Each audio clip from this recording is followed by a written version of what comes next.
A'udhu billahi minash shaitanir rajim. Bismillahir rahmanir rahim. Dear students, assalamu alaikum. I hope you are very fine at home. Class 7th, subject English, topic Loldet, part 2nd. Dear students, today I discuss with you part 2nd of this lesson. In the first part of this lesson, I discussed with you about Loldet. She was a very famous poet in Kashmir and during 14th century. And also I discussed with you she was born on 1320 and she was died on 1392. And also I discussed with you she was born in Padmanpur near Pampur in district Pulwama, and she was also known by various appellations like Lala Arifa, Lala Ashwari and Lalit, and all in short we can say she was a very famous poet at this time as well. Now, today I start the second paragraph of this lesson. She not only became a mystic of the Kashmiri Shivati sect but also a Sufi saint.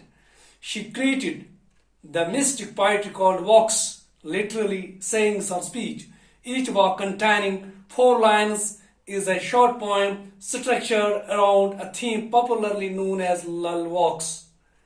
Her poetry is considered the earliest composition in the Kashmiri language and plays an important role in the history of Kashmiri literature. Her works represent the best teachings for mankind in the modern world.